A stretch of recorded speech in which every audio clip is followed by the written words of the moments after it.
Muy buenos días, bienvenidos a la comunidad contigo. Oremos para pedir la guía del Señor en el tiempo devocional de hoy. Dios Papá amado, muchas gracias por hoy día. Gracias Señor por este tiempo devocional. Te pedimos tu guía. Queremos escuchar tu voz, Señor. Queremos que nos ayudes a ver cuán grande eres, Señor. Y cómo solo tú eres nuestra única fuente de identidad, propósito, significado, seguridad y confianza, Señor. Te pedimos esto en el nombre de tu Hijo Jesús. Amén. ¿Alguna vez han visto en la vida real o en las películas una pelea de box donde el comentarista introduce y presenta a los contendientes y comienza y dice, en esta esquina, y comienza a describir al primer contendiente su peso, su estatura, cuántas victorias ha tenido, qué títulos ha ganado, y después dice, y en esta otra esquina, y comienza a describir al segundo contendiente, igual su peso, su talla, sus victorias, sus títulos, y así el público comienza a formarse una idea y comienza a comparar en su mente, y comienza a tomar una decisión de a quién van a apoyar en base a lo que ellos han escuchado de esa descripción, quién creen que va a ganar. Cuando uno lee el capítulo 41 de Isaías, que es el capítulo que nos corresponde hoy, uno tiene una sensación así, como que un comentarista está describiendo a dos contendientes para una pelea, para que los lectores de este capítulo, de acuerdo con la evidencia presentada en este capítulo, puedan tomar una decisión a cuál van a servir, a cuál van a apoyar. El capítulo anterior, el que hemos visto el día de ayer, Isaías capítulo 40, tenía palabras de consuelo para el pueblo de Dios, recordándoles de la salvación del Señor y recordándoles de la grandeza del Señor. Este capítulo 41 va a continuar hablando de la grandeza del Señor y esta vez comparando a Dios con los ídolos, como si un juez o un comentarista de boxeo estuviera dando una descripción de uno y luego del otro, para que los oyentes y lectores tomen una decisión.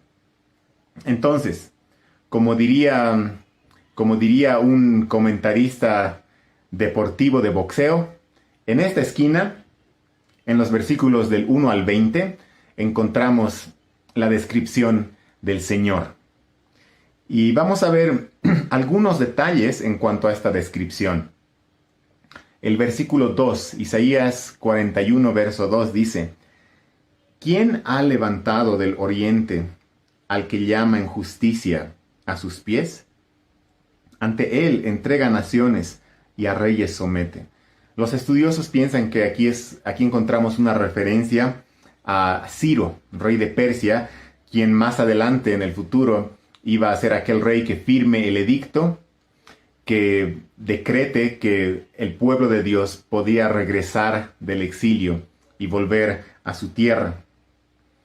En resumen, lo que esto nos dice es que el Señor es quien pone y quita gobernantes. El Señor, Jehová, es quien determina la historia. Verso 8. Pero tú, Israel, siervo mío, Jacob, a quien he escogido, descendiente de Abraham, mi amigo. El Señor formó un gran pueblo, una gran nación, de aquellos que no eran pueblo. De un pueblo o de unas gentes de una tierra lejana, de Ur, de los caldeos. El Señor llamó a Abraham e hizo un pacto con él y con su descendencia. El Señor es quien llama, el Señor es quien escoge, el Señor es quien hace un pueblo y una nación de aquellos que no son pueblo. Verso 10. No temas, porque yo estoy contigo, no te desalientes, porque yo soy tu Dios. Te fortaleceré, ciertamente te ayudaré. Sí, te sostendré con la diestra de mi justicia.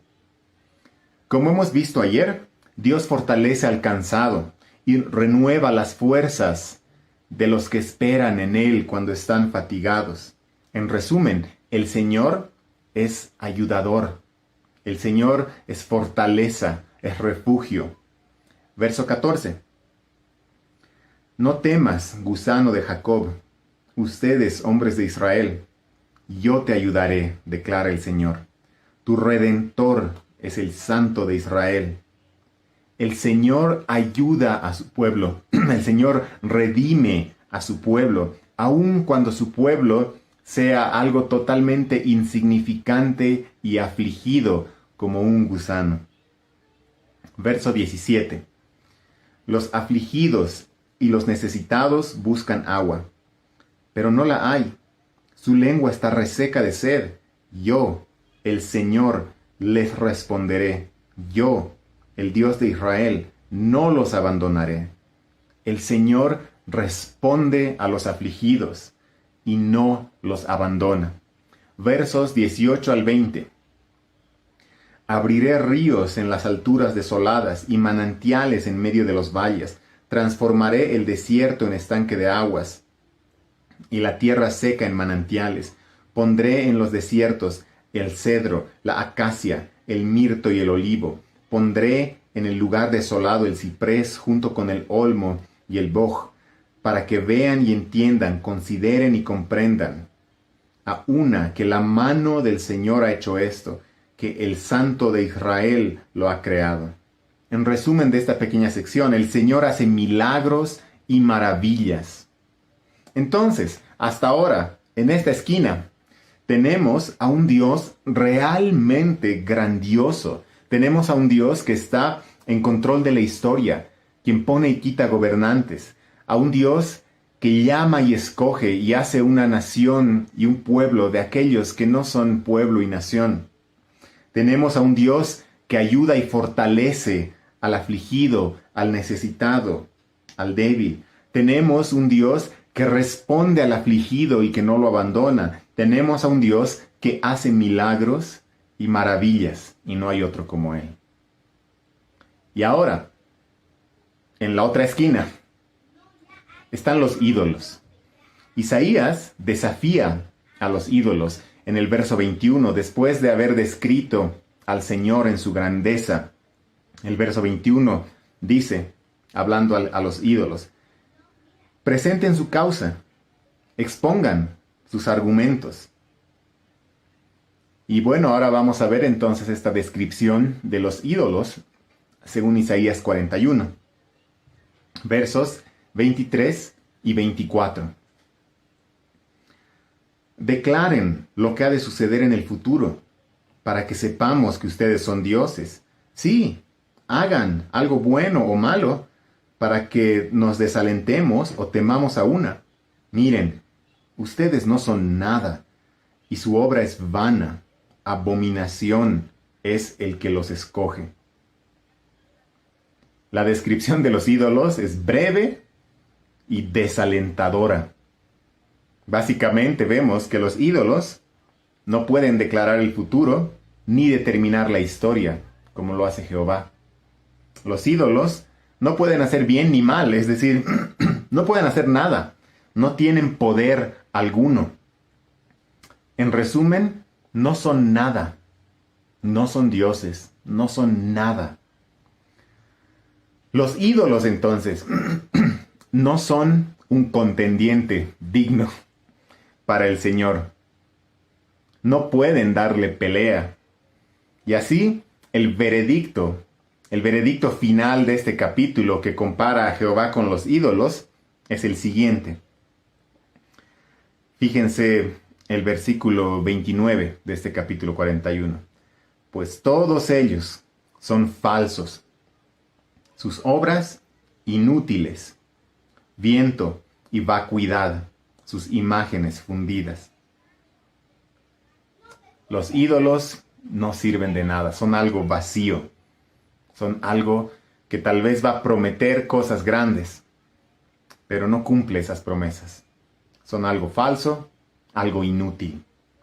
Al leer esto, el pueblo que se sentía desanimado, recuerdan en el capítulo 40 que hemos visto ayer, el pueblo se sentía desanimado y tal vez tentado a acudir a sus ídolos para encontrar fortaleza.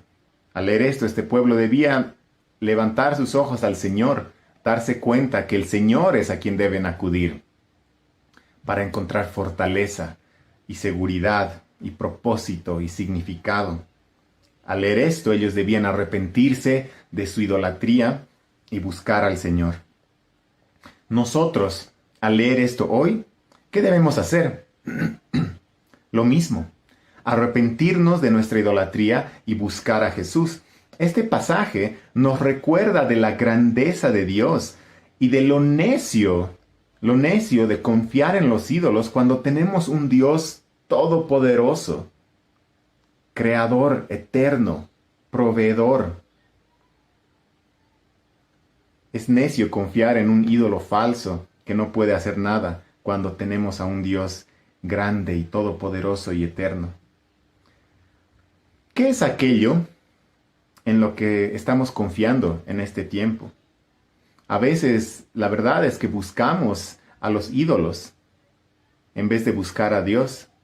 A veces buscamos identidad, propósito, significado, seguridad y fortaleza en cosas como las posesiones materiales, en lo que dicen y opinan otras personas, tal vez en los partidos políticos, tal vez en nuestro trabajo, en nuestra carrera, en las cosas de este mundo. ¿Qué es aquello en lo que estamos encontrando identidad y propósito? ¿Qué es aquello que si lo perdemos, nuestra vida carece de sentido? ¿Qué es aquello en lo que estamos encontrando paz y seguridad?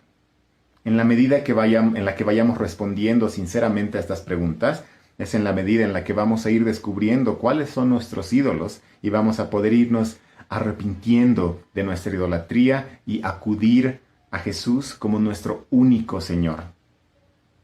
Que Dios nos ayude hoy a ver que nuestros ídolos no son nada y que a través de Jesús, Dios es el único que puede darnos identidad, propósito, significado, seguridad y fortaleza. Vamos a terminar aquí orando. Señor, Papá amado, te damos gracias porque nos muestras este cuadro de tu grandeza en tu palabra. Y comparado con ti, los ídolos realmente no son nada. Y te pedimos perdón porque hemos sido necios en confiar en los ídolos, en confiar en las cosas de este mundo para encontrar un propósito y un significado y seguridad y fortaleza.